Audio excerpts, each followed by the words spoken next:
추석날이었습니다. 온 가족이 모여 앉아 송편을 빚고 있었죠. 명절이면 늘 그랬듯 저는 새벽부터 일어나 제사상을 준비했습니다.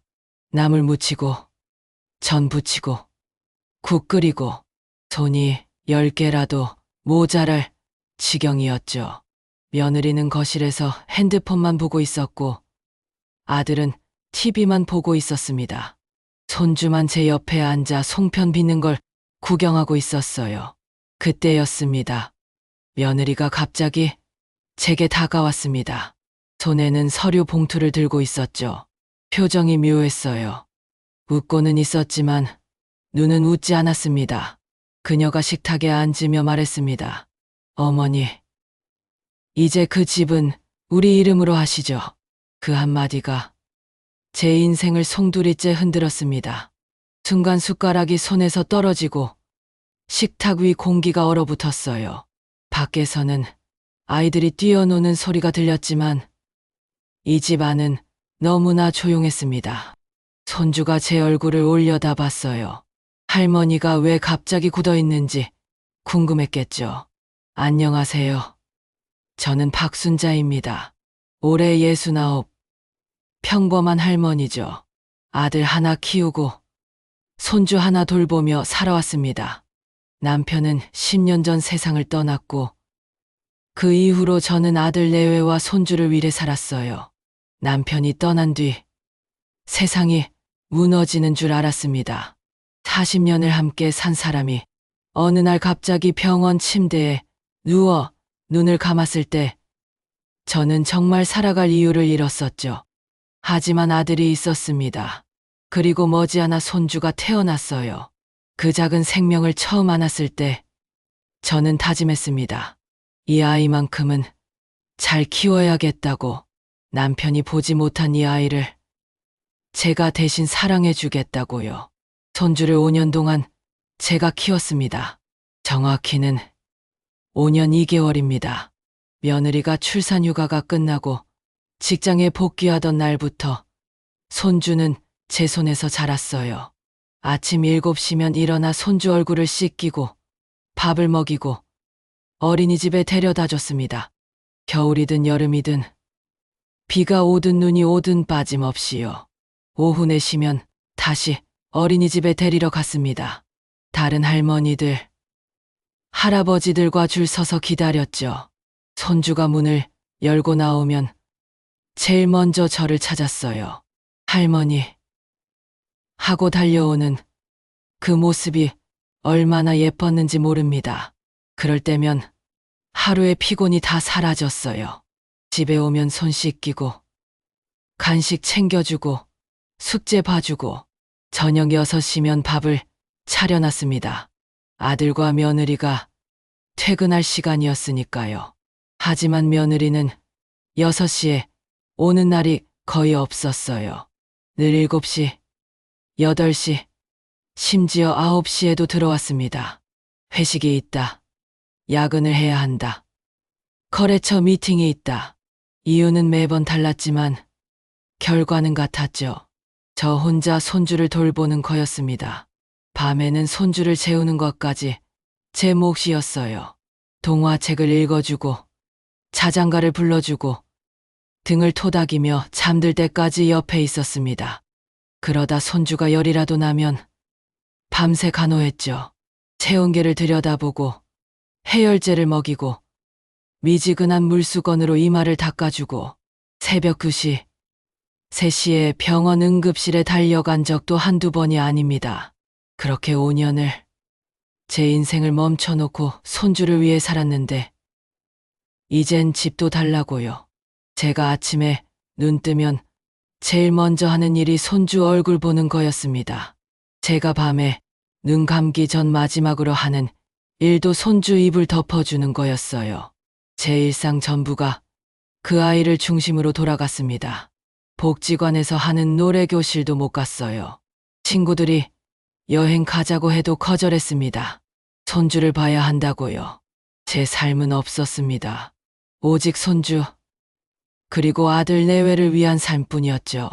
그런데 이제 와서 집을 내놓으라고요? 어머니, 그 집은 어차피 나중에 저희 거잖아요.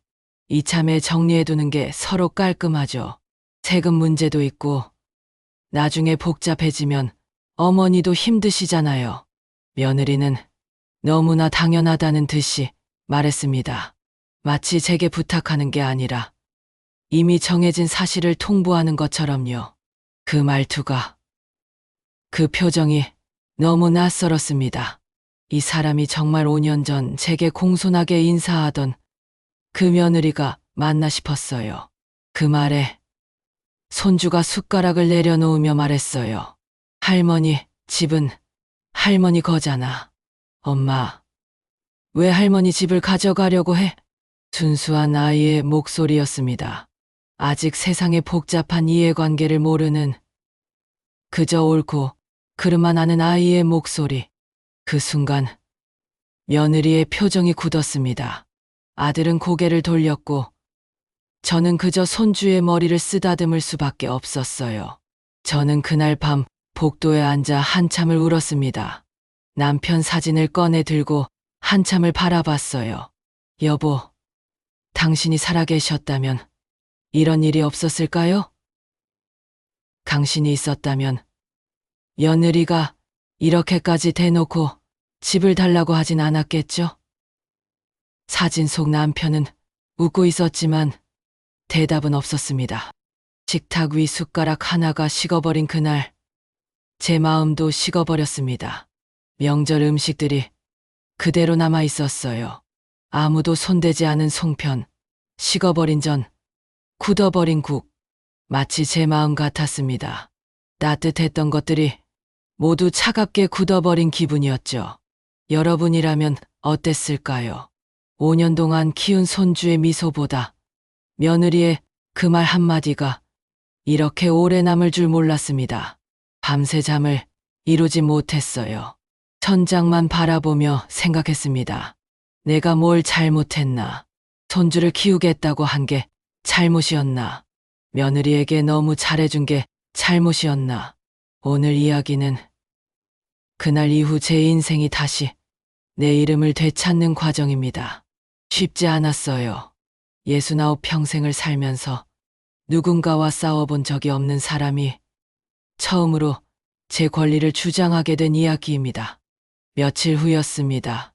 추석이 지나고 일상으로 돌아왔죠. 손주는 다시 어린이집에 갔고 아들 내외는 출근했습니다. 저는 빨래를 널고 있었어요. 가을 햇살이 좋았습니다. 빨래가 금방 마를 것 같은 날씨였죠. 그때 초인종이 울렸습니다. 며느리였어요. 회사에 가야 할 시간인데 왜 집에 있나 싶었죠. 문을 열어주니 그녀는 손에 서류 봉투를 들고 있었습니다. 추석날 들고 왔던 그 봉투였어요. 어머니, 이거 그냥 절차예요. 대출 받으려면 명의만 잠깐 제 이름으로 되어 있어야 해요. 요즘 은행에서 까다롭게 굴거든요. 그녀는 웃으며 말했어요. 마치 정말 사소한 일인 것처럼요. 대출 끝나면 다시 돌려드릴게요.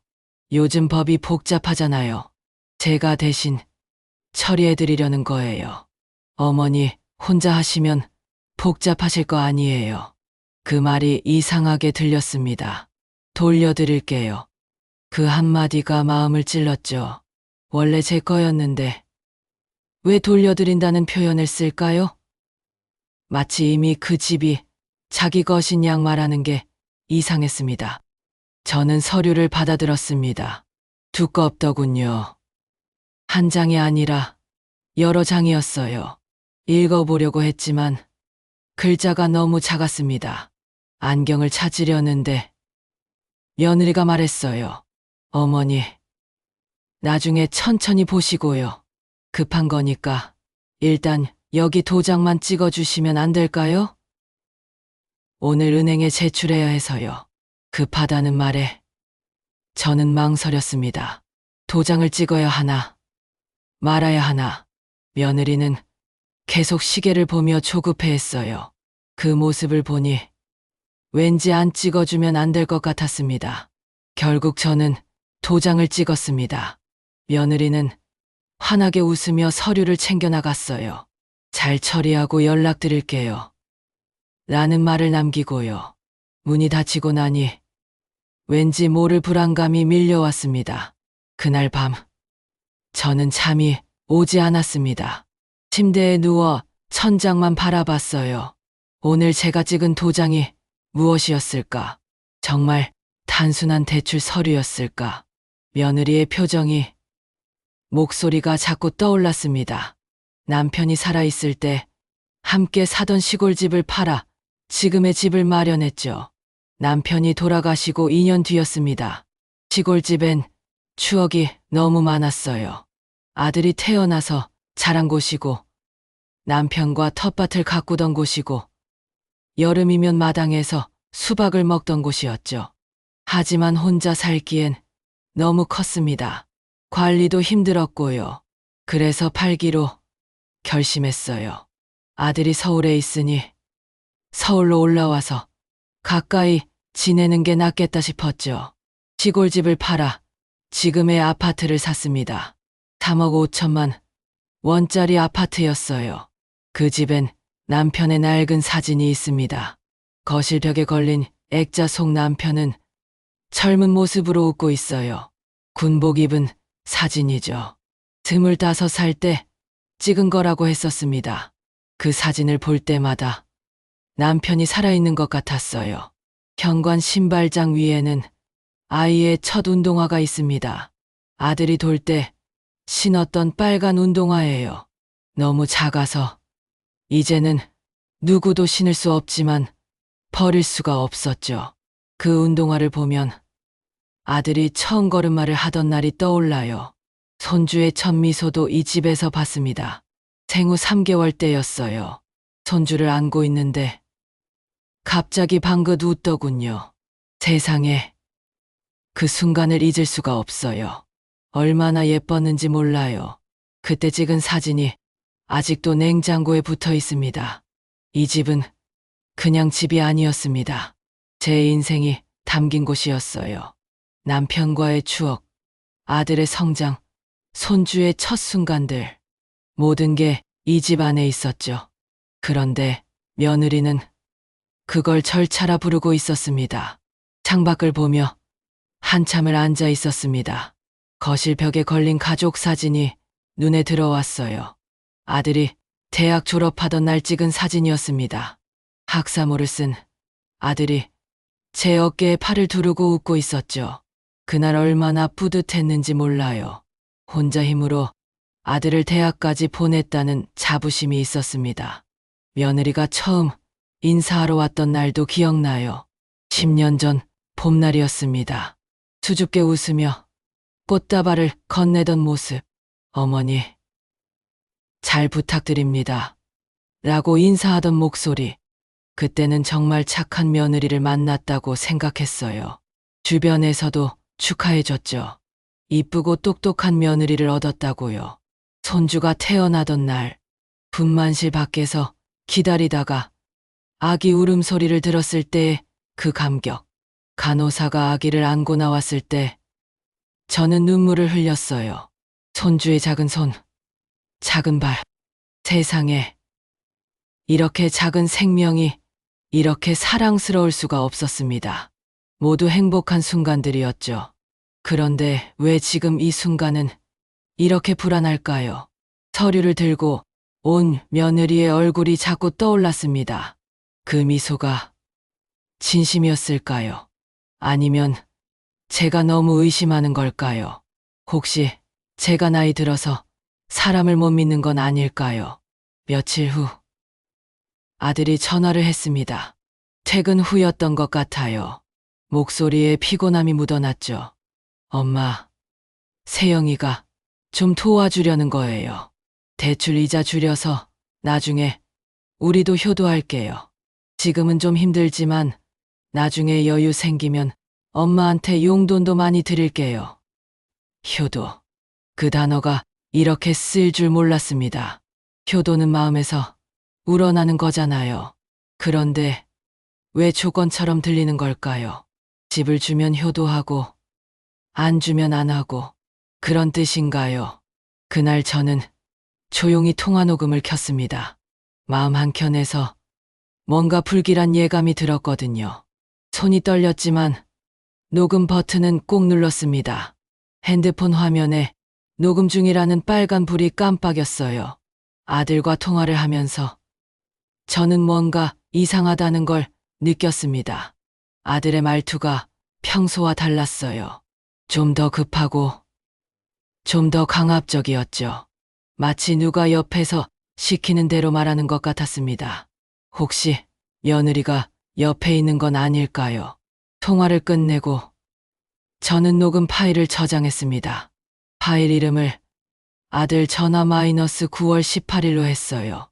이게 나중에 제게 얼마나 중요한 증거가 될지 그때는 몰랐습니다. 밤이 깊어갔습니다. 시계를 보니 자정이 넘었어요.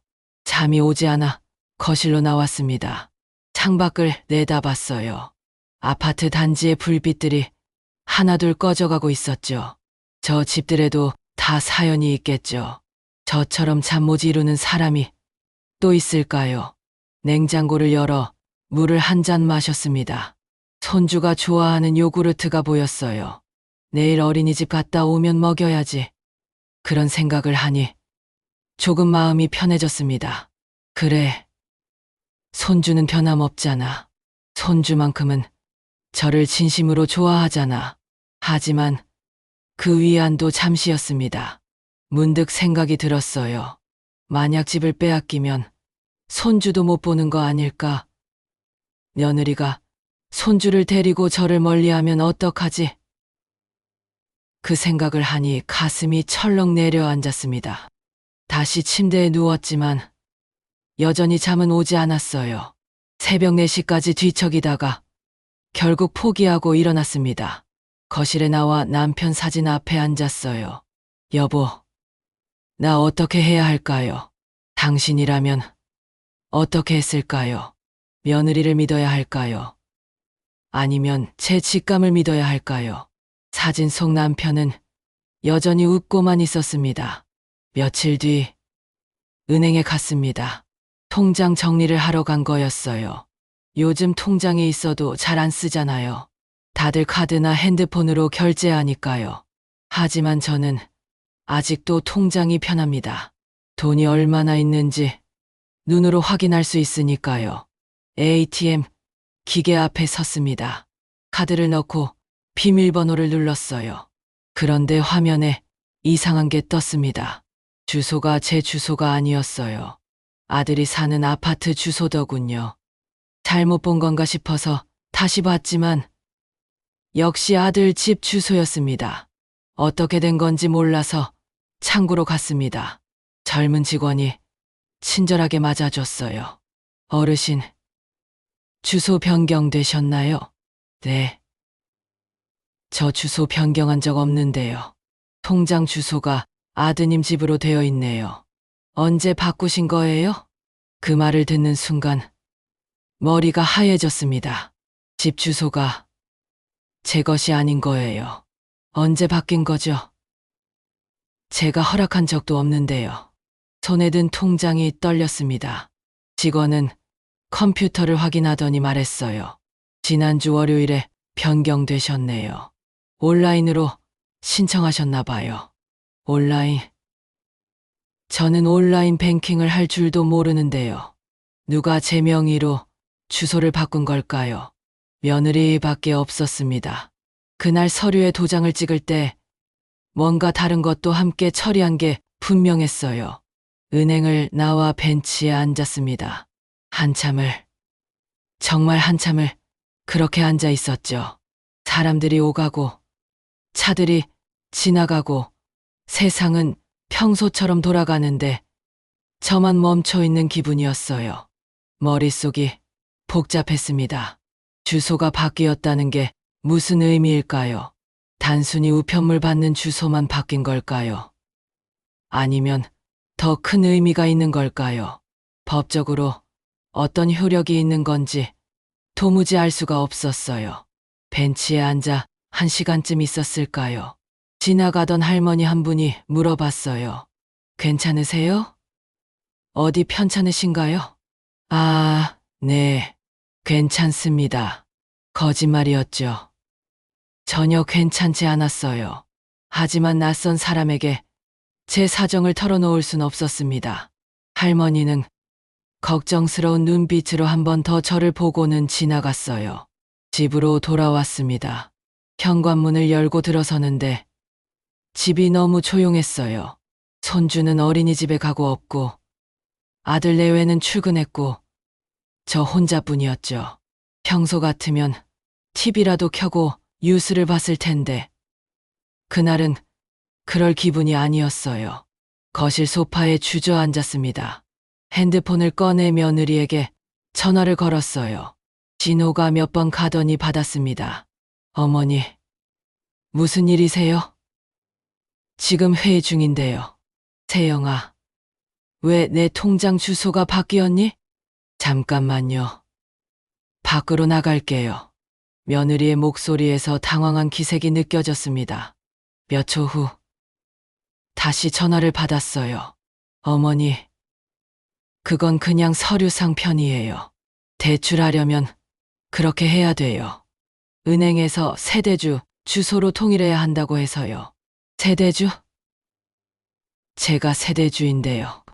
왜 아들 집 주소로 바뀌어야 하죠? 어머니, 복잡한 거 신경 쓰지 마세요. 제가 다 알아서 할게요. 어머니는 그냥 편히 계시면 돼요. 그녀의 목소리는 너무도 자연스러웠습니다. 거짓말이라고 느껴지지도 않을 만큼 차분했죠. 마치 정말로 제 편의를 위해 해준 일인 것처럼 말했어요.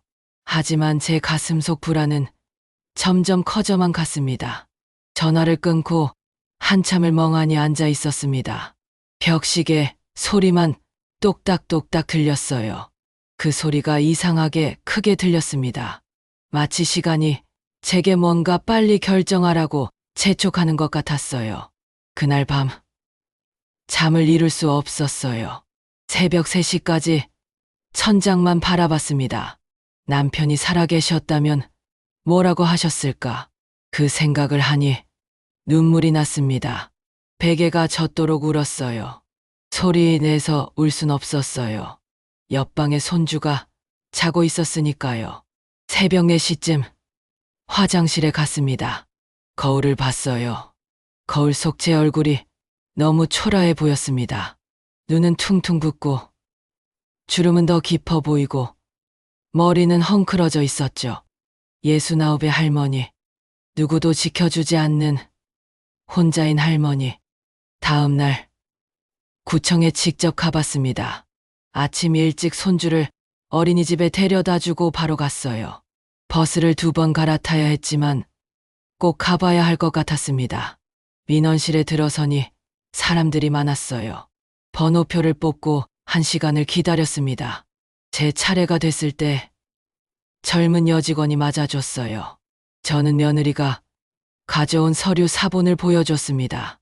그날 도장 찍기 전에 제가 몰래 사진을 찍어뒀거든요. 뭔가 찜찜해서요. 직원은 서류를 자세히 들여다봤습니다. 컴퓨터로 이것저것 확인하더니 고개를 갸웃했습니다. 어르신, 이건 증여계약 초안인데요? 위임이 아니라 명예 이전용으로 보입니다. 여기 보세요. 이 부분에 부동산 증여라고 적혀 있어요. 그 순간 손이 떨렸습니다. 증여, 명예 이전. 며느리가 가져온 서류는 단순한 위임이 아니라 집을 넘기는 계약서 초안이었습니다. 대출을 위한 서류가 아니었던 거예요. 직원이 계속 설명했습니다. 이 서류에 도장 찍으시면 집 소유권이 며느님께 넘어가요. 그리고 이미 주소 변경도 되어 있으니 법적으로는 상당히 진행된 상태예요. 다만 아직 등기는 안 됐으니 지금이라도 막으실 수 있어요. 머리가 멍해졌습니다. 입이 바짝바짝 말랐어요. 물을 한 모금 마시고 싶었지만 목이 메어서 삼킬 수가 없었습니다. 어르신, 괜찮으세요? 안색이 안 좋으신데요. 직원이 걱정스럽게 물었지만 저는 대답할 수가 없었어요. 그저 고개만 끄덕였죠. 집에 가셔서 가족분들과 상의해 보세요. 그리고 혹시 모르니 법률구조공단에 상담받아 보시는 게 좋을 것 같아요. 무료로 상담해 줍니다. 직원이 법률구조공단 전화번호를 적어줬어요. 저는 그 종이를 꼭 쥐고 구청을 나왔습니다. 구청 의자에 주저앉았어요. 다리에 힘이 풀렸습니다. 옆을 지나가는 사람들이 저를 쳐다봤지만 신경 쓸 여유가 없었어요. 머릿속이 하얘졌습니다. 며느리가 저를 속였다는 게 믿기지 않았어요. 1시간쯤 그렇게 앉아 있었을까요? 옆에 앉은 할머니 한 분이 말을 걸었어요. 무슨 일 있으세요? 많이 힘들어 보이시는데. 저는 그 할머니에게 모든 걸 털어놨습니다. 처음 보는 사람이었지만 가족보다 편하게 이야기할 수 있었어요. 할머니는 제 이야기를 다 들은 후 한숨을 쉬었습니다. 요즘 그런 일이 많대요. 자식들이 부모 재산을 노리는 거. 내 친구도 비슷한 일을 겪었어요. 빨리 법적으로 조치하세요. 안 그러면 정말 집 빼앗겨요. 그 말에 정신이 번쩍 들었습니다. 그래. 가만히 있으면 안 돼. 제가 직접 움직여야 해. 집으로 돌아오는 버스 안 창밖 풍경이 흐릿하게 보였습니다. 사람들은 웃고 떠들었지만 제 귀엔 아무것도 들리지 않았어요. 머릿속은 온통 며느리 생각뿐이었습니다. 어떻게 저한테 이럴 수 있을까? 5년 동안 손주를 키워준 게 이렇게 가벼운 거였을까? 집 앞 골목에 들어서니 손주가 학교에서 돌아오고 있었습니다. 할머니 하고 달려왔어요. 저는 무릎을 굽혀 손주를 안아줬습니다. 할머니, 왜 울어? 누가 괴롭혔어? 아니야. 할머니 바람 맞아서 눈이 시린 거야. 거짓말이었죠. 하지만 이 순수한 아이에게 진실을 말할 순 없었어요. 손주와 함께 집에 들어왔습니다. 간식을 챙겨주고 숙제를 봐줬어요.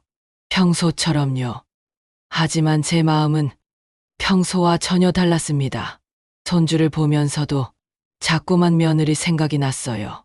저녁 6시 아들이 퇴근했습니다. 며느리는 7시가 넘어서 들어왔어요. 저녁을 차려놨지만 며느리는 피곤하다며 방으로 들어가 버렸습니다. 평소 같으면 그러려니 했을 텐데 그날은 달랐어요. 모든 게 의심스러웠습니다. 밤 10시 손주가 잠들었습니다. 저는 거실로 나왔어요. 며느리는 거실 소파에서 핸드폰을 보고 있었고 아들은 방에서 컴퓨터를 하고 있었죠. 저는 조용히 핸드폰 녹음 버튼을 눌렀습니다. 그리고 며느리에게 다가갔어요. 세영아, 그날 서류는 뭐였니? 구청에 가봤어. 며느리의 얼굴이 순간 굳었습니다. 핸드폰을 내려놓고 저를 쳐다봤어요. 어머니, 뭐하러 구청까지 가셨어요? 내가 찍은 도장이 뭔지 알고 싶어서. 직원이 그러던데. 증여계약서라고. 며느리는 잠시 말이 없었습니다. 그러더니 한숨을 쉬었어요. 어머니, 잠깐만 우리 믿으세요. 어차피 나중에 다 저희 거잖아요. 이참에 미리 정리하는 게 나중에 상속세도 안 내고 좋잖아요. 그 말까지 녹음이 됐습니다. 어차피 나중에 다 저희 거. 그 말이 제일 아팠어요. 제가 죽기를 기다리고 있다는 말로 들렸으니까요. 아들이 방에서 나왔습니다. 엄마, 무슨 일이야? 너희가 나한테 뭘 하려는지 알아? 아들은 며느리를 쳐다봤어요. 며느리는 고개를 돌렸습니다. 그 순간 저는 확신했어요. 이건 며느리 혼자만의 계획이 아니었다는 걸. 아들도 알고 있었다는 걸. 엄마, 오해야. 우리가 엄마한테 나쁜 짓 할 리가 없잖아. 오해. 증여 계약서가 오해야? 아들은 대답하지 못했습니다. 며느리가 일어나 방으로 들어가 버렸어요. 아들도 저를 한번 보더니 따라 들어갔습니다. 저는 혼자 거실에 남았습니다. 녹음을 멈추고 파일을 저장했어요. 파일 이름을 증여 대화 -9월 21일로 했습니다. 이게 제 무기였어요. 유일한 무기. 그날 밤 침대에 누워서도 잠이 오지 않았어요. 옆방에서 아들 부부가 속삭이는 소리가 들렸습니다. 뭐라고 하는지는 정확히 안 들렸지만 제 이야기를 하고 있다는 건 알 수 있었어요. 새벽 4시 남편 사진을 꺼냈습니다. 어두운 방 안에서 핸드폰 불빛으로 사진을 비췄어요. 여보, 우리 아들이 이런 애가 아니었는데 제가 잘못 키운 걸까요? 당신이 살아계셨다면 이런 일이 없었겠죠. 사진 속 남편은 대답이 없었습니다. 저는 사진을 가슴에 안고 한참을 울었어요. 그날 이후 저는 결심했습니다. 이번엔 참지 말자. 더 이상 착한 엄마, 착한 할머니로만 살 순 없었어요. 제 권리를 지켜야 했습니다.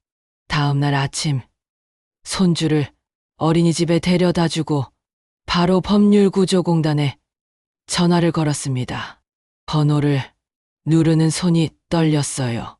신호가 몇 번 가더니 상담사가 받았습니다. 법률구조공단입니다. 무엇을 도와드릴까요? 저는 떨리는 목소리로 제 상황을 설명했습니다. 며느리가 집을 빼앗으려 한다는 것, 제 모르게 주소를 바꿨다는 것, 증여계약서에 도장을 찍게 했다는 것, 다 말하고 나니 한숨이 나왔어요. 어르신, 일단 상담 예약부터 잡아드릴게요. 오늘 오후 3시 괜찮으세요? 네, 괜찮습니다. 상담 예약을 잡고 나니 조금 마음이 편해졌습니다. 누군가 제 편이 되어줄 사람이 있다는 게 위안이 됐어요. 오후 3시 법률구조공단 사무실에 갔습니다. 깨끗한 사무실이었어요. 상담사는 중년 여성이었는데 따뜻한 미소로 저를 맞아줬습니다. 어르신, 편하게 말씀하세요. 제가 다 들어드릴게요. 저는 처음부터 끝까지 다 이야기했습니다.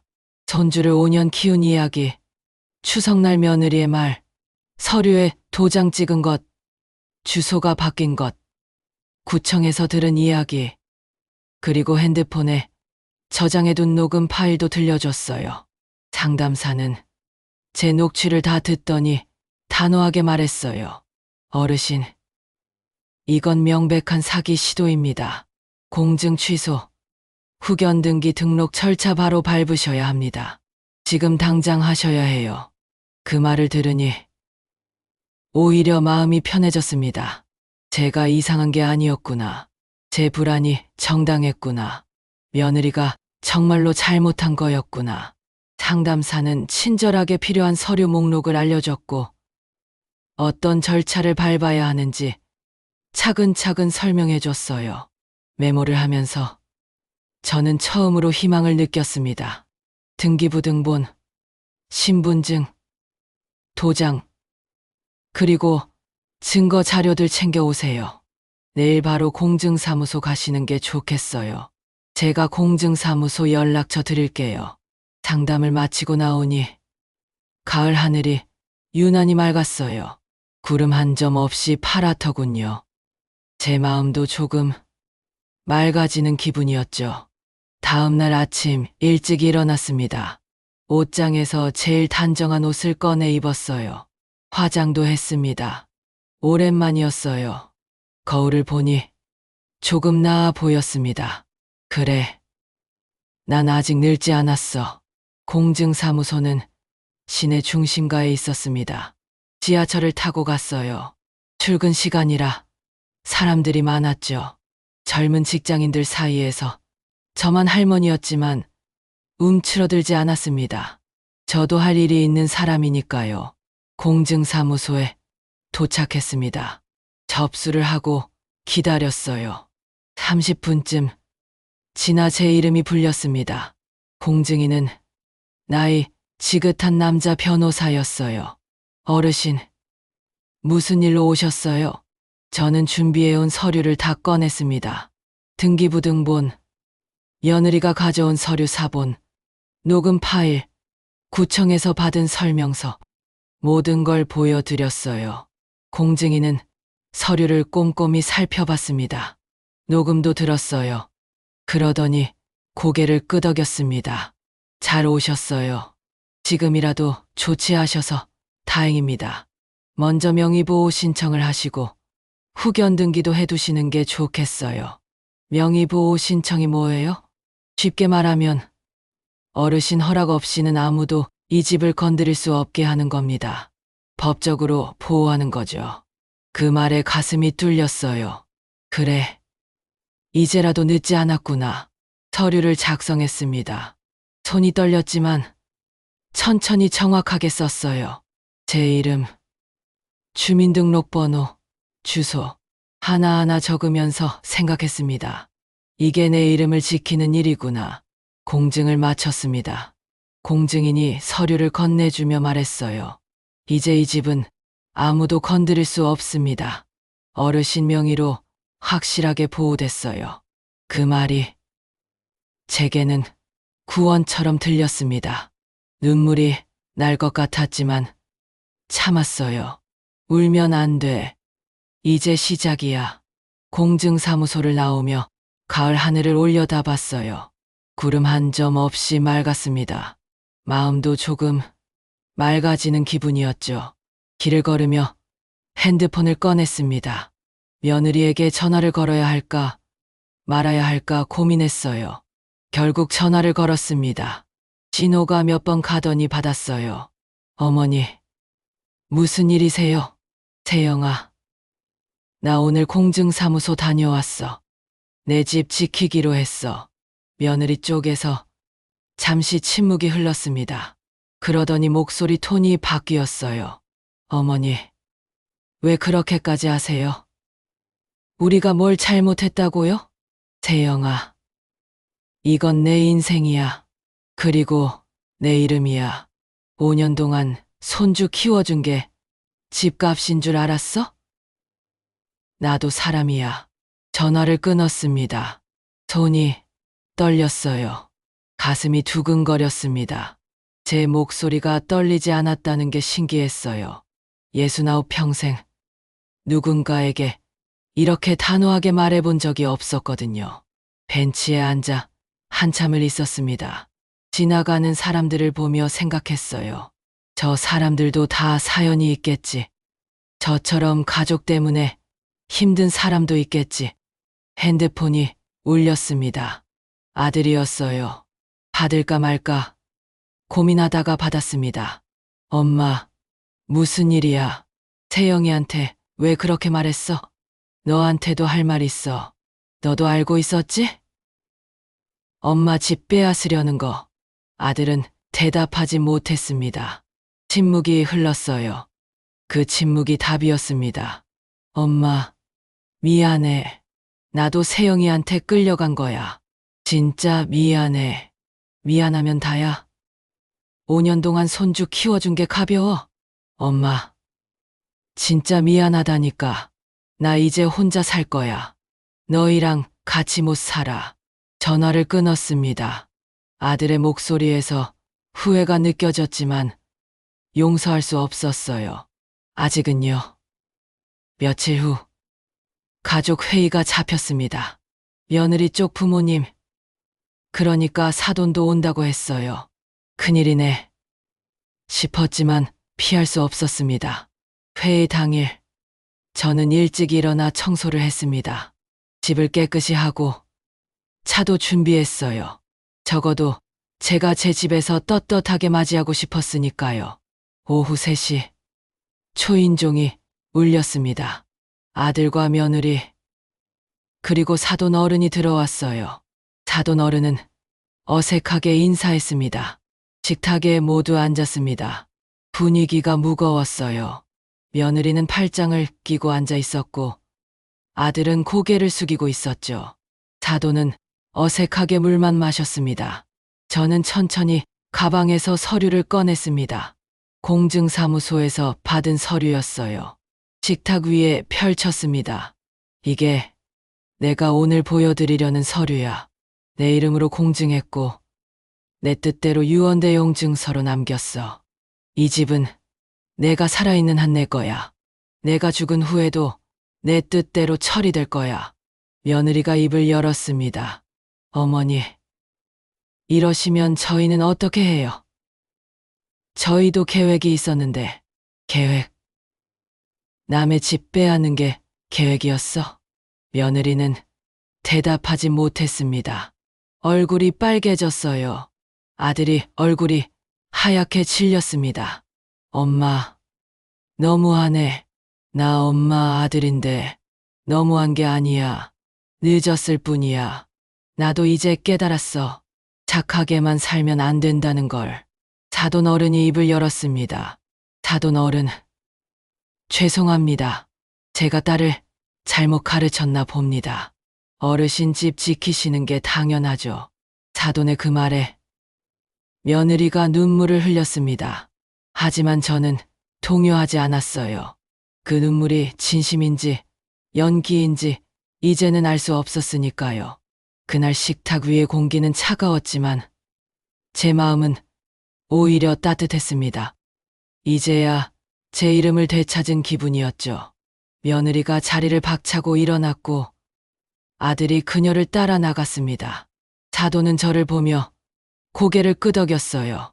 말은 없었지만 그 눈빛이 위로가 됐습니다. 혼자 남은 식탁에서 저는 차를 한 모금 마셨습니다.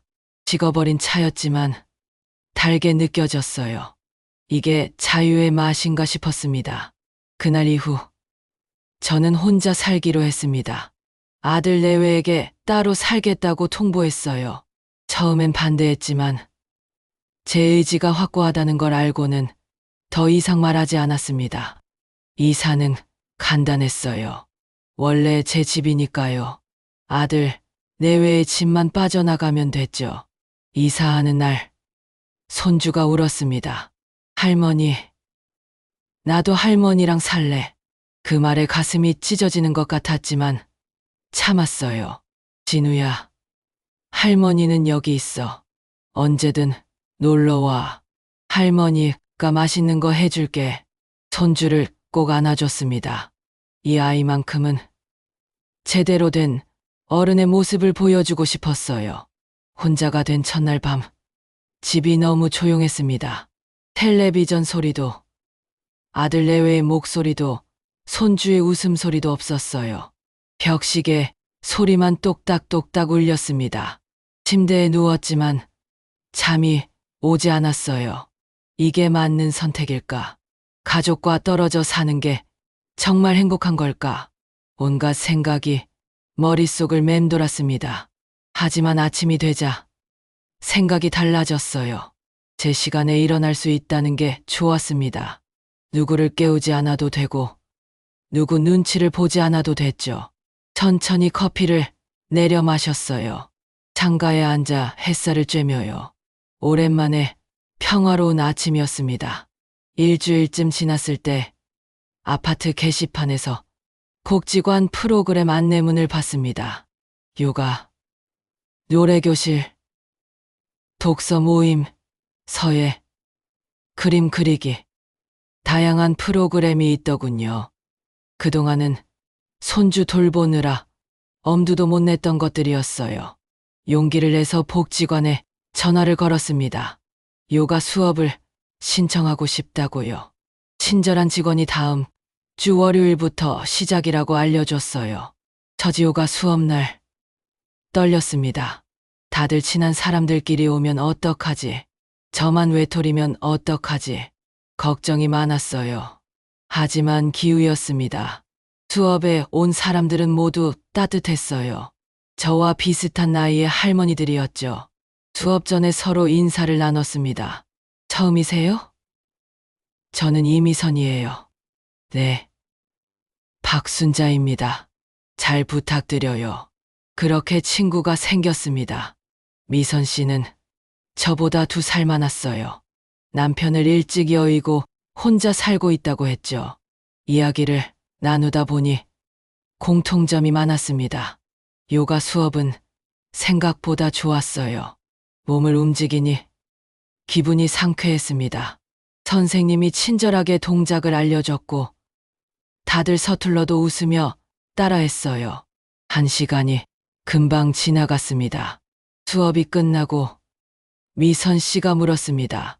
순자 씨, 저희 점심 같이 드실래요? 여기 근처에 맛있는 칼국수집이 있어요.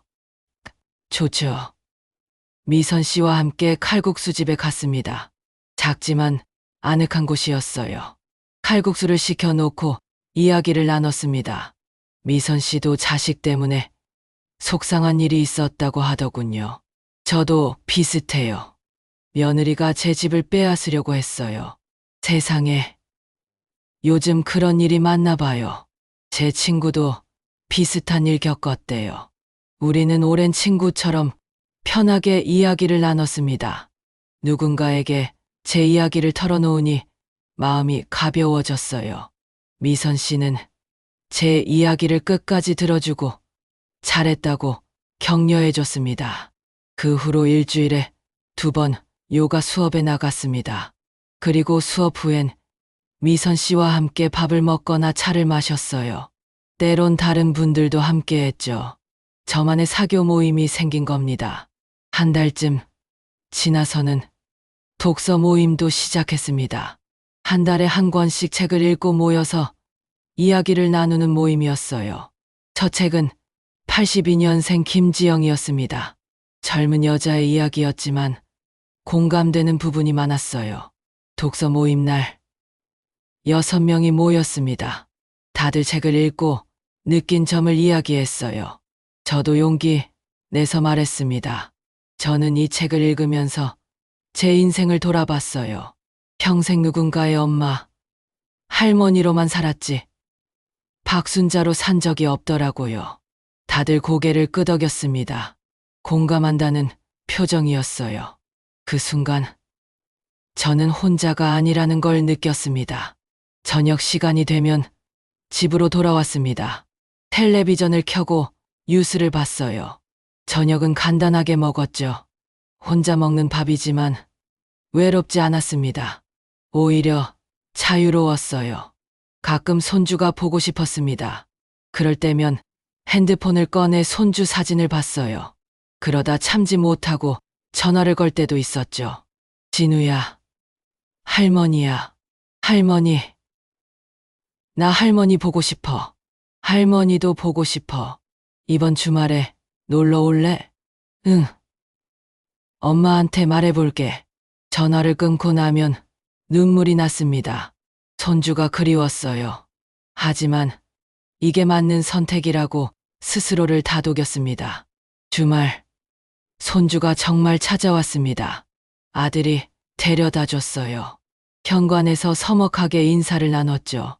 엄마, 진우 6시까지 데리러 올게요. 그래. 아들은 미안한 표정으로 저를 봤지만 더 이상 말하지 않았습니다. 손주와 함께 점심을 먹었습니다. 손주가 좋아하는 돈가스를 만들었어요. 손주는 맛있게 먹으며 학교 이야기를 했습니다.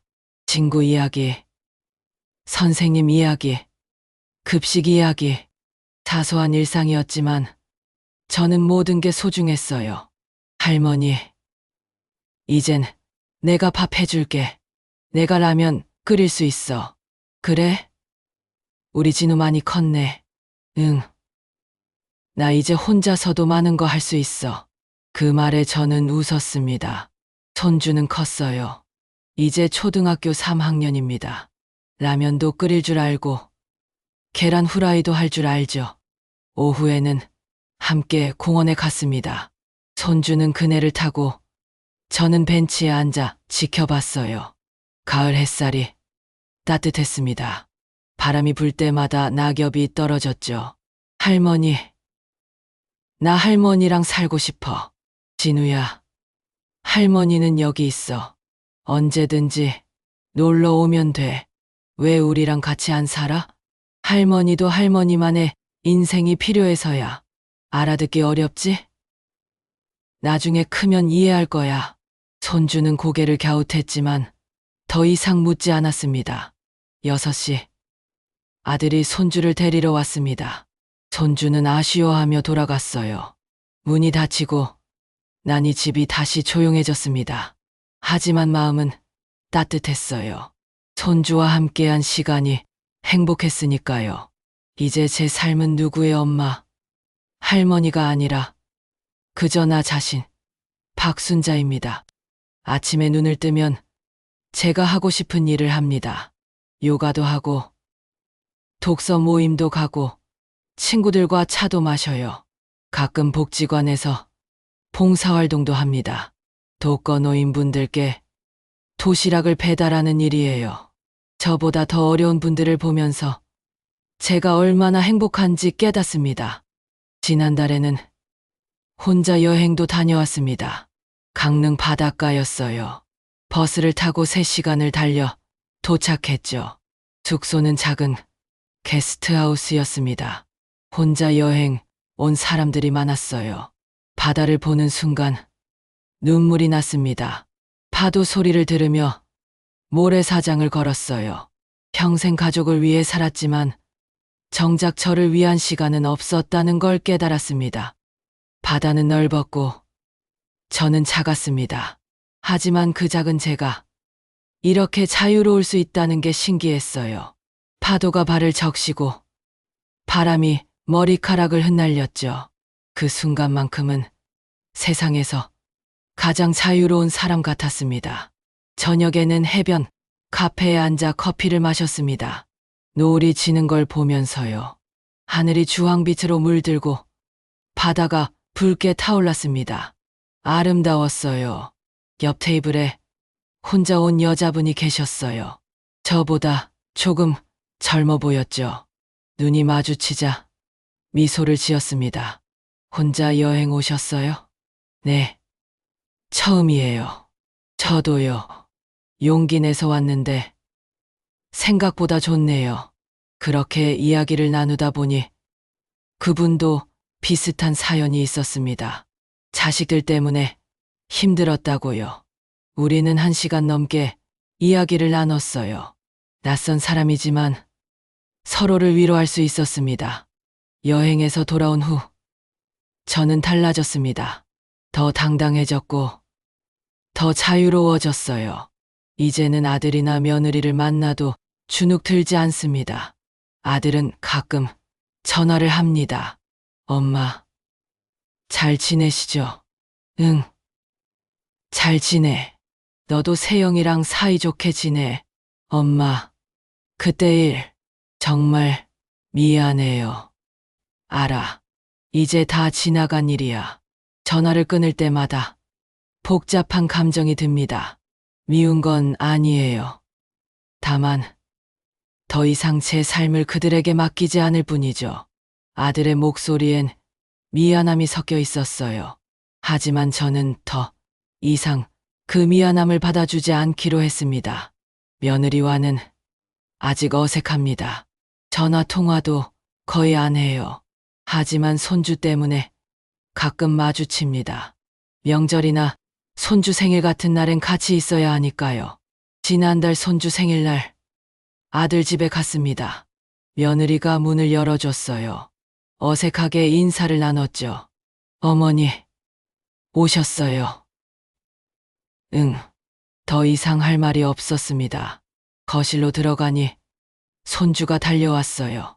할머니 왔다. 손주를 안아 올렸습니다.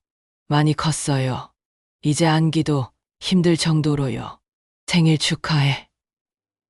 진우야, 할머니가 선물 가져왔어. 와, 뭔데? 책이야. 진우가 좋아하는 과학책.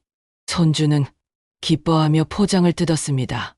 그 모습을 보니 마음이 따뜻해졌어요. 생일 케이크를 자르고 다 같이 노래를 불렀습니다. 아들, 며느리, 손주, 그리고 저. 겉으로는 평범한 가족처럼 보였겠지만 우리 사이의 거리는 여전했습니다. 하지만 괜찮았어요. 억지로 가까워지려고 하지 않아도 됐으니까요. 각자의 자리에서 각자의 삶을 사는 거죠. 집으로 돌아오는 길, 버스 안에서 창밖을 봤습니다. 거리의 불빛들이 예뻤어요. 사람들은 각자의 삶을 살고 있었죠. 저도 제 삶을 살고 있고요. 집에 도착해 문을 열고 들어섰습니다. 제 집, 제 이름으로 된 집. 현관에 신발을 벗으며 안도감이 들었어요. 이곳이 제 안식처구나. 거실 불을 켜고 창가에 앉았습니다. 커피를 한 잔 내려 마셨어요. 따뜻한 커피가 목을 타고 내려갔습니다. 서랍을 열어 금기부등본을 꺼냈습니다. 가끔 꺼내 보곤 해요. 확인하고 싶어서요. 정말 제 이름인지. 등기부등본에는 선명하게 적혀 있었습니다. 소유자 박순자. 그 이름을 보며 중얼거립니다. 그래. 내 삶은 이제 내 거야. 창밖으로 가을 바람이 불어옵니다. 낙엽이 떨어지고 새 계절이 오겠죠. 저도 새로운 계절을 맞이하고 있습니다. 69의 나이에 찾은 제2의 인생이랄까요. 요즘은 일기도 씁니다. 매일 밤 자기 전에 하루를 정리하는 거예요.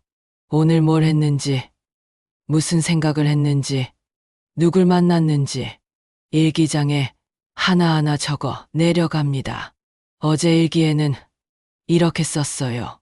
오늘 복지관에서 새로운 친구를 만났다. 영숙 씨라는 분인데 정말 유쾌하신 분이다. 다음 주에 같이 영화 보기로 했다. 기대된다. 영화를 보러 가는 것도 오랜만입니다. 젊었을 때 남편이랑 자주 갔었죠. 손주 돌보느라 까맣게 잊고 있었던 일들을 하나씩 다시 하고 있습니다. 지난주에는 미용실도 갔습니다. 머리를 단정하게 잘랐어요. 파마도 했죠. 거울을 보니 조금 젊어 보였습니다. 미용사가 말했어요.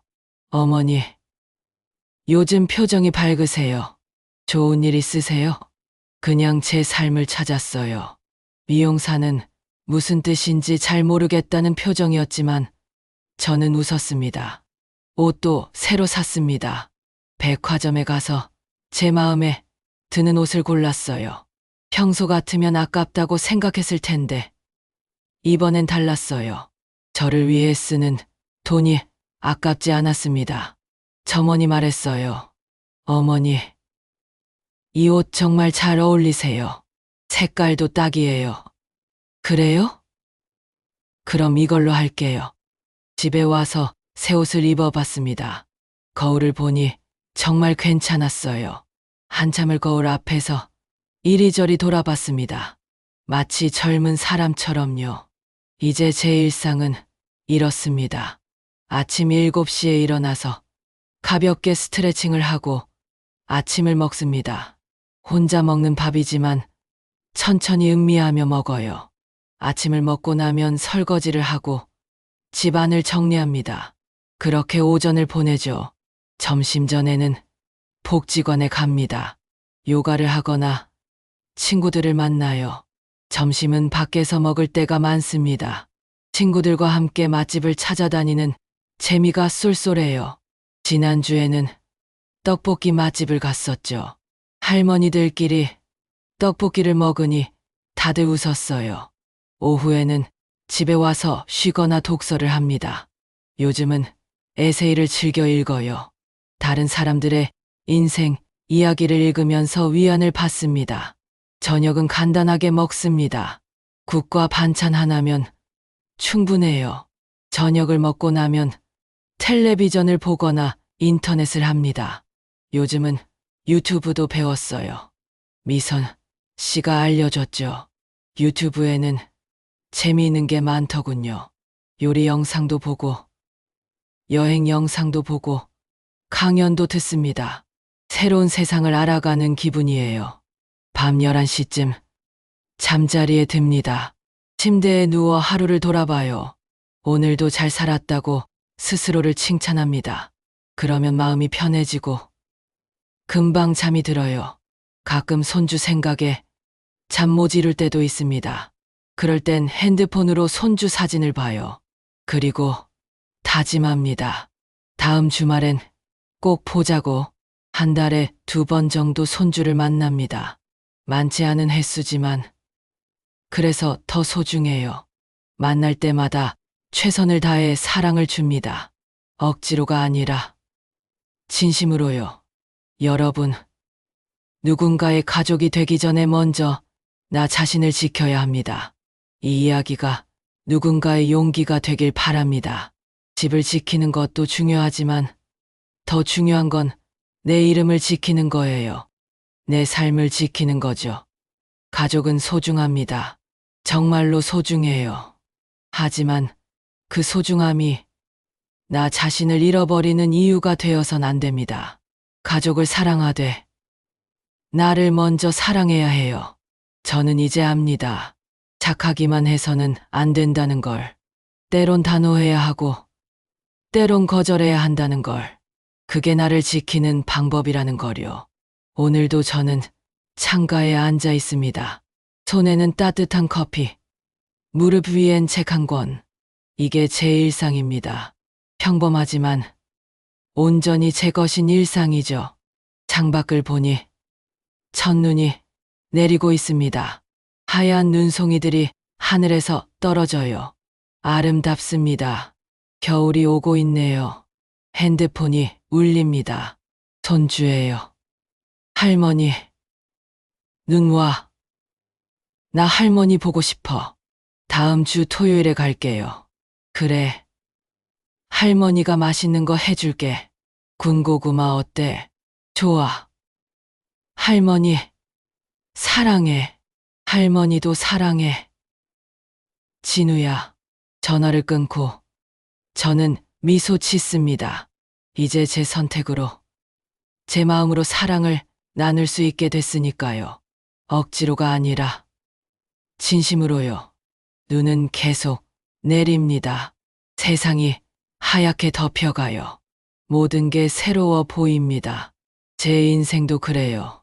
69의 나이에 다시 시작하고 있습니다. 늦었다고 생각할 때가 가장 빠른 때라고 하잖아요. 저도 이제 깨달았어요. 아직 늦지 않았다는 걸. 아직도 제 인생을 살 수 있다는 걸. 서랍을 열어 일기장을 꺼냅니다. 오늘의 일기를 쓸 시간이에요. 펜을 들고 첫 줄을 씁니다. 오늘 첫눈이 내렸다. 창밖을 보며 생각했다. 나는 행복하다고. 그래. 저는 행복합니다. 집도 있고, 건강도 있고, 친구도 있고, 사랑하는 손주도 있어요. 무엇보다 제 이름으로 사는 삶이 있습니다. 일기를 다 쓰고 덮습니다. 커피를 한 모금 더 마시고 창밖을 봐요. 눈은 여전히 내리고 있습니다. 이제 곧 크리스마스가 오겠죠. 새해도 오고요. 새로운 한 해.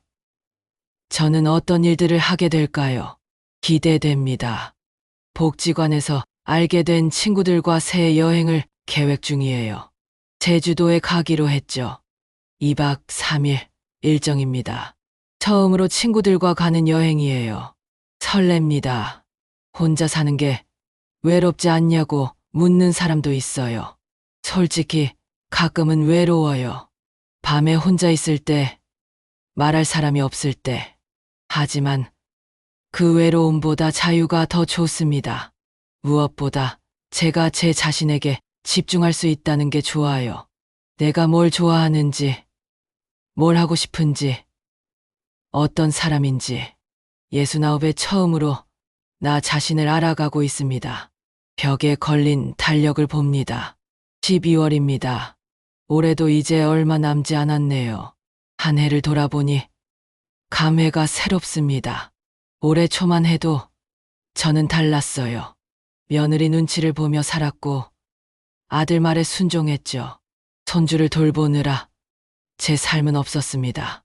하지만 지금은 다릅니다. 제 삶의 주인은 바로 저예요. 누구의 엄마도 누구의 할머니도 아닌 박순자로 살고 있습니다. 물론 쉽지 않았어요. 가족과 떨어져 사는 게 처음엔 정말 힘들었습니다. 밤마다 울었고 후회도 했어요. 하지만 시간이 지나면서 이게 맞는 선택이었다는 걸 알게 됐죠. 남편 사진 앞에 섭니다. 액자를 들고 한참을 바라봤어요.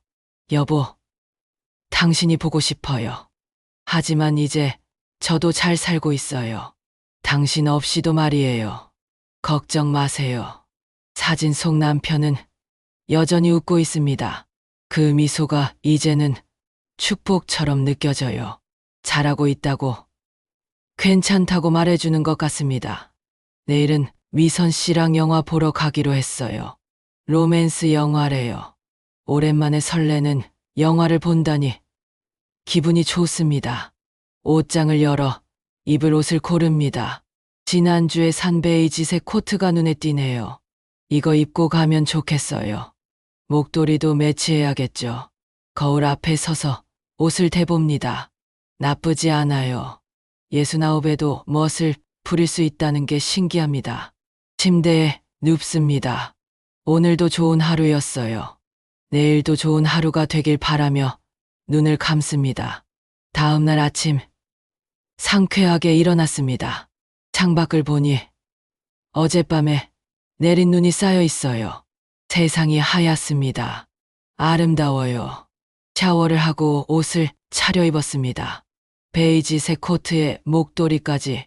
거울을 보니 만족스럽네요. 미선 씨와 영화관 앞에서 만났습니다.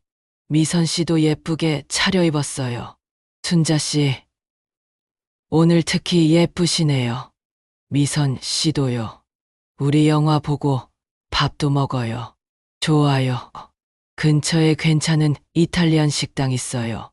영화는 생각보다 재미있었어요. 로맨스 영화였는데 마지막에 눈물이 났습니다. 미선 씨도 울더군요. 우리는 극장을 나와 서로를 보며 웃었어요.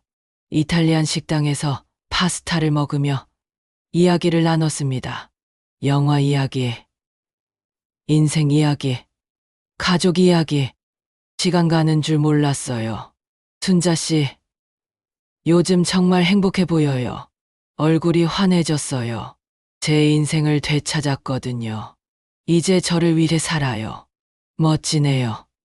저도 순자 씨 보면서 용기를 얻어요. 미선 씨의 말에 뿌듯했습니다. 제 변화가 다른 사람에게도 영향을 주고 있다니요. 집에 돌아와 소파에 앉았습니다. 오늘 하루도 충실했어요. 핸드폰을 보니 손주에게서 문자가 와 있었습니다. 할머니, 토요일에 정말 갈게. 군고구마 기대할게. 문자를 읽고 미소 지었습니다. 토요일이 기다려지네요. 일기장을 꺼내 오늘의 일기를 씁니다. 오늘 미선 씨와 영화를 봤다. 로맨스 영화였는데 생각보다 좋았다. 마지막에 울었다. 오랜만에 감정을 솔직하게 표현했다. 기분이 좋다. 토요일에는 진우가 온다. 벌써 기다려진다. 일기를 쓰고 나니 하루가 정리되는 기분입니다.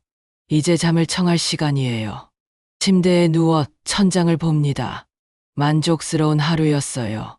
내일은 또 어떤 일이 기다리고 있을까요? 며칠 후 토요일이 왔습니다. 아침 일찍 일어나 청소를 하고 군고구마를 준비했어요. 손주가 좋아하는 간식도 사다 놨죠. 11시쯤 초인종이 울렸습니다. 손주였어요. 아들이 데려다 줬지만 현관에서 바로 돌아갔습니다. 서먹한 관계는 여전했어요. 할머니, 손주가 뛰어들어왔습니다. 한결 큰 것 같아요. 저는 손주를 꼭 안아줬습니다. 우리 진우, 많이 컸네. 할머니가 군고구마 해놨어. 와, 할머니, 최고. 함께 군고구마를 먹으며 이야기를 나눴습니다. 손주는 학교 이야기를 신나게 했어요. 받아쓰기에서 100점 맞았다는 이야기, 친구랑 싸웠다가 화해했다는 이야기, 모든 게 소중했습니다. 오후에는 함께 보드게임을 했어요. 손주가 이겼습니다. 저는 일부러 진 게 아니라 정말 졌어요. 손주는 기뻐하며 뛰었습니다. 할머니, 나 할머니 이겼다. 우리 진우 대단한데? 할머니가 진심으로 한 건데 손주의 웃는 얼굴을 보니 행복했어요. 이 순간이 영원했으면 좋겠다는 생각이 들었습니다. 저녁이 되자 손주가 말했어요. 할머니, 나 여기서 자고 갈래. 진우야, 엄마 아빠가 기다리실 텐데 엄마한테 물어볼게. 손주는 핸드폰으로 며느리에게 전화를 걸었습니다. 저는 옆에서 가슴 졸이며 들었어요. 엄마, 나 할머니 집에서 자고 갈게. 응. 할머니가 괜찮대. 그래. 내일 데리러 와. 전화를 끄는 손주가 환하게 웃었습니다. 할머니, 엄마가 된대. 정말. 그럼 할머니가 맛있는 거 많이 해줘야겠네. 그날 밤 손주와 함께 잤습니다. 예전처럼요. 손주는 제 품에 안겨 금방 잠들었어요. 손주의 고른 숨소리를 들으며 저는 행복했습니다. 다음 날 아침, 손주와 함께 아침을 먹었습니다. 손주가 좋아하는 계란 프라이와 소시지를 구워줬어요. 할머니, 요리가 제일 맛있어. 그래. 우리 진우가 잘 먹어주니까 할머니가 기쁘지. 식사를 마치고 설거지를 하는데 초인종이 울렸습니다. 며느리였어요. 손주를 데리러 온 거죠. 현관에서 어색하게 인사를 나눴습니다. 어머니, 진우 잘 있었죠? 응, 잘 있었어. 며느리는 뭔가 더 말하고 싶은 표정이었지만 결국 아무 말도 하지 않았어요. 손주는 신발을 신으며 말했습니다. 할머니, 다음 주에 또 올게. 그래. 언제든지 와. 할머니, 여기 있어. 손주와 며느리가 나갔습니다. 문이 닫히고 난이 다시 조용해졌어요. 하지만 외롭지 않았습니다. 손주와 함께한 시간이 제 마음을 채워줬으니까요. 거실을 정리하며 생각했습니다. 이게 제 인생이구나. 가끔 손주를 만나고 친구들과 시간을 보내고 저 자신을 위해 사는 인생. 만족스러웠어요. 누가 뭐래도 이게 제가 선택한 삶이고 제가 원하는 삶입니다. 12월이 지나고 새해가 밝았습니다. 새해 첫날, 복지관에서 떡국 행사가 있었어요. 친구들과 함께 가서 떡국을 먹었습니다. 새해 복 많이 받으세요. 다들 서로에게 인사를 건넸어요. 저도 밝게 웃으며 인사했습니다. 새해니까 뭔가 새로운 일이 생길 것 같았어요. 집에 돌아와 다이어리를 펼쳤습니다. 새해 목표를 적을 시간이에요. 펜을 들고 생각했죠. 올해는 뭘 하고 싶을까? 첫 번째 목표. 건강 챙기기. 요가 꾸준히 하고 병원 검진 받기. 두 번째 목표. 여행 많이 다니기. 제주도, 부산, 경주. 가보고 싶은 곳이 많아요. 세 번째 목표. 새로운 취미 만들기. 그림을 배워볼까 생각 중이에요. 네 번째 목표. 손주와 좋은 추억 많이 만들기. 다섯 번째 목표. 나 자신 사랑하기. 목표를 다 적고 나니 뿌듯했습니다. 작년에는 목표조차 없었는데 올해는 다르네요. 며칠 후 복지관에서 그림 교실이 개설된다는 공지를 받습니다. 수채화 입문반이래요. 바로 신청했습니다. 첫 수업날 설렜어요. 도화지와 물감을 앞에 두고 앉으니 학생이 된 기분이었습니다. 선생님이 말했어요. 오늘은 간단한 꽃을 그려볼 거예요. 어렵게 생각하지 마시고 편하게 그리시면 됩니다. 붓을 들고 조심스럽게 그렸습니다. 서툴렀지만 재미있었어요. 색을 칠하는 게 이렇게 즐거운 줄 몰랐습니다. 2시간의 수업이 금방 지나갔어요. 완성된 그림을 보니 뿌듯했습니다. 비록 어설프지만 제가 그린 거잖아요. 집에 와서 그림을 냉장고에 붙였습니다. 볼 때마다 기분이 좋아질 것 같았어요. 2월이 되자 친구들과 제주도 여행을 떠났습니다. 2박 3일 일정이었어요. 비행기를 타는 것도 오랜만이었습니다. 제주도는 아름다웠어요. 바다도 보고 한라산도 갔습니다. 친구들과 함께 웃고 떠들며 시간을 보냈죠.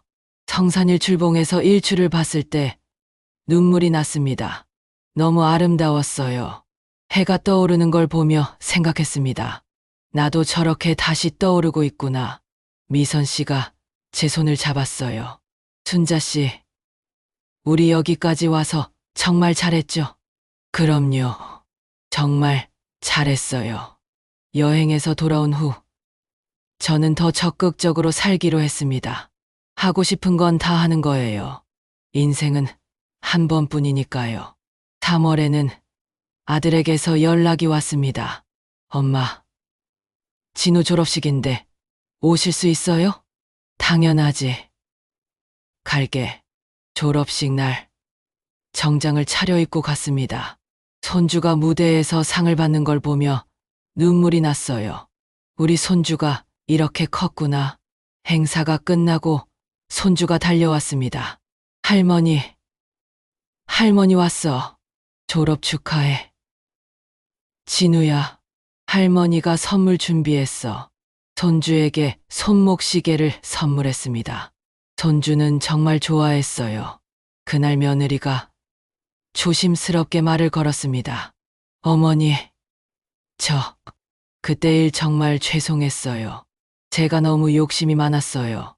이제 다 지나간 일이야. 며느리는 눈물을 글썽였습니다. 진심으로 미안해하는 것 같았어요. 저도 마음이 조금 누그러졌습니다. 세영아, 우리 이제 새로 시작하자. 하지만 선은 지키면서. 네, 어머니, 감사합니다. 그날 이후 며느리와의 관계가 조금씩 나아졌습니다.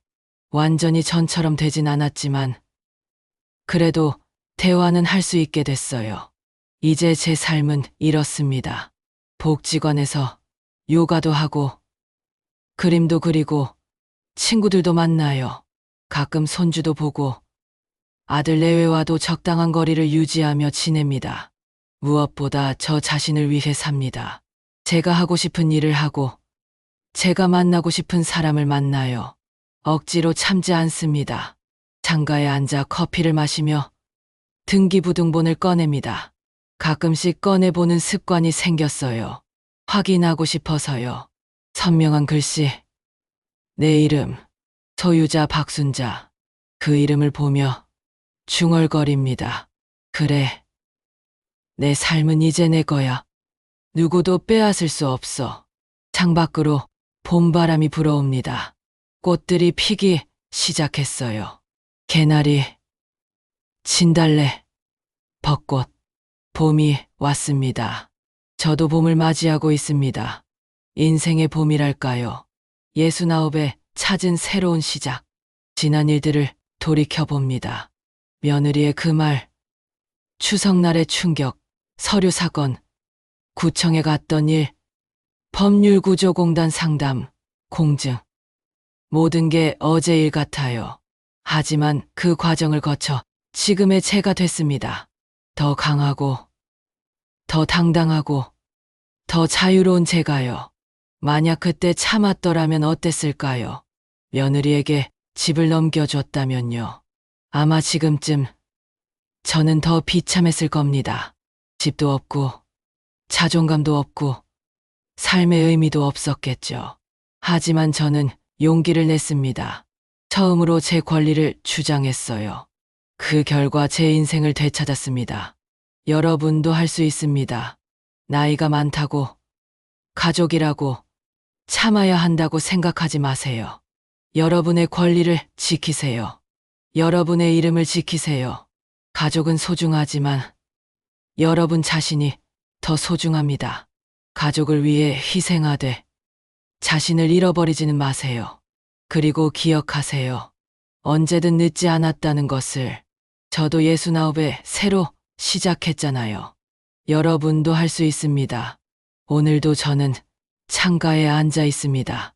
손에는 따뜻한 커피, 무릎 위엔 그림 스케치북. 오늘은 뭘 그릴까 생각 중이에요. 핸드폰이 울립니다. 미선 씨예요. 순자 씨, 오늘 점심 같이 먹어요. 새로 생긴 식당이 맛있대요. 좋아요. 몇 시에 만날까요? 12시에 복지관 앞에서요. 알겠어요. 그때 봐요. 전화를 끊고 미소 짓습니다. 오늘도 좋은 하루가 될 것 같아요. 옷장을 열어 입을 옷을 고릅니다. 오늘은 분홍색 블라우스를 입어야겠어요. 봄이니까요. 거울 앞에 서서 옷을 입어봅니다. 나쁘지 않아요. 아니, 좋아요. 저는 예뻐요. 69이지만 여전히 예쁩니다. 현관을 나서며 하늘을 올려다봅니다. 구름 한 점 없이 맑아요. 오늘 같은 날엔 기분이 절로 좋아집니다. 걸어가며 생각합니다. 내일은 뭘 할까? 모레는요? 다음 주는요? 계획할 것들이 많아요. 다음 달엔 부산 여행을 가기로 했습니다. 친구들과 함께요. 해운대에서 바다를 보고 자갈치 시장에서 회도 먹을 거예요. 다다음 달엔 손주 생일이에요. 특별한 선물을 준비해야겠어요. 뭐가 좋을까? 벌써부터 고민입니다. 복지관 앞에 도착했습니다. 미선 씨가 먼저 와 있어요. 순자 씨, 오늘 특히 예쁘네요. 분홍색 잘 어울려요. 고마워요. 미선 씨도 예쁘세요. 우리는 팔짱을 끼고 식당으로 향했습니다. 봄바람이 불어와요. 기분이 좋습니다. 이게 제 일상입니다. 평범하지만 행복한 일상. 제 선택으로, 제 의지로 사는 일상이죠. 여러분, 누군가의 가족이 되기 전에 먼저 나 자신을 지켜야 합니다. 이 이야기가 누군가의 용기가 되길 바랍니다.